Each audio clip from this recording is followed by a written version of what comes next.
Giving yourself the allowance to eat something that is unhealthy, it then gives you more control over your choices. And to me, for me, I can't get to the point of starvation. Professionally and personally, that there is a time and a place to have a cookie, have a piece of chocolate, or whatever, if you're a chips kind of person, whatever your indulgence is. Hi everyone, it's Dr. Dave, preventive cardiologist, coming to you with On Call with Dr. Dave. So today's guest, Brooke Alpert, is a nationally recognized nutrition expert and author. She is founder of a program called Be Nutritious, and she is author of the Diet Detox book. So without further ado, welcome Brooke Alpert. Hi, Brooke. Thank you so much for taking time out of your busy schedule to join me here on Call with Dr. Dave and all of my viewers.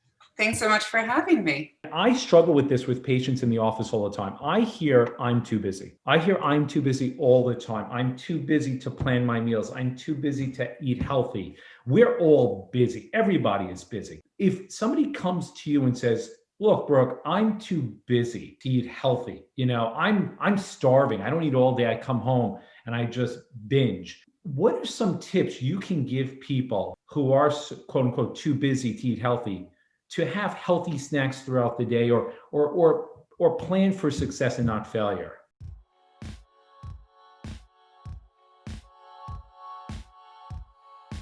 Sure. So exactly, it's the plan for success. So I talk to my clients all the time about setting them up for success, right? So yeah, we're all too busy, right?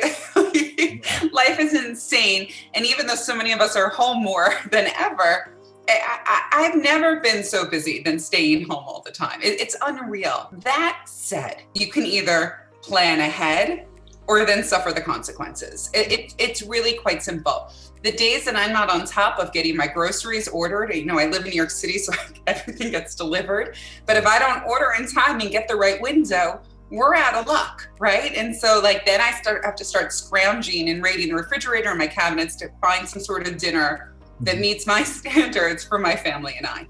If you can take 1 hour once a week and do all your grocery ordering or meal planning, it really depends on where your struggles are. So I don't think there's a one size fits all approach, but if you don't have time to eat during the day, this is something I deal with my husband all the time. He's like, I don't have time. This morning I had some fresh fruit, I chopped it up and gave him a yogurt. And so he's got something. Right? So then maybe that'll prevent him from reaching into a candy jar. So it doesn't need to be this beautiful, perfect organic salad, right? I mean, of course, that's the ideal. But sometimes just good enough is just good enough.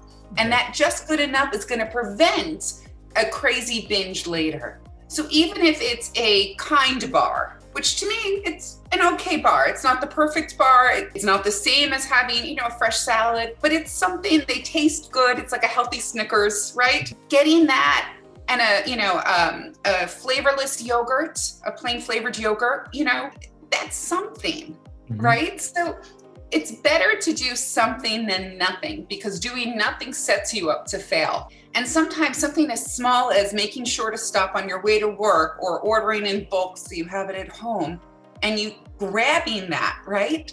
Then sets that mental cycle of, all right, wait, I did something healthy for myself. I'm not going to go to the vending machine at 4:00, or I'm not going to go through the drive-thru or just pick up pizza for dinner. And so sometimes just one positive choice leads to an incredible cycle of positive choices. So just start small. Pick one thing that you're willing to do to make your life a little bit easier and healthier. And then see that good impact that it has for the rest of your day. I love it. I love that. And what I do personally, because I try to practice what I preach, is I have a little lunch bag in my office, and every day at home I put in, lately I'm on a kiwi kick. I put in kiwis, I put in bananas, I put in even a couple of fiber crackers, I'll put in some almonds. And for me, I can't get to the point of starvation, because once you're starving, all your barriers are gone. You will eat anything. You are like a rabid dog. Anything you see, you will eat. It doesn't matter. So my goal personally is avoid starvation, avoid getting to that point where I'm like, anything, I'm shaky, I need to have anything. And the other thing is, look, I don't buy this. And I hear this from people all the time. I don't like vegetable. I'm not a huge vegetable fan. I eat a lot of vegetables, but I don't like vegetables. I don't like fruit. If you're hungry enough, you're going to eat those fruit and vegetables. I promise you. So I really think that this mentality, it's kind of, to me, it's like a wimpy mentality. Like, all right, you're not going to starve to death. When you're hungry, grab one of your snacks, one of your healthy snacks. You won't have to go to the vending machine. There's no reason to ever go to a vending machine. Right. And I think that by grabbing those healthy snacks or a small healthy meal or making the better choice, then will allow you to have something that is slightly indulgent without any guilt. Right. And I often talk in my practice that guilt is what makes us then eat poorly. Right. So if I'm like, oh God, and I often refer to it as like the F it diet, right? So like, oh, F it, I'm just going to eat this bagel, my kids' leftover chicken fingers or whatever. Then I'm going to feel bad about my decision, which then is going to make me say F it for the rest of the day. I've already ruined the whole day. And then it's like, well, sure, I'll get the froyo on the way to get my kids or, and then you kind of get into this mentality like the whole day is ruined.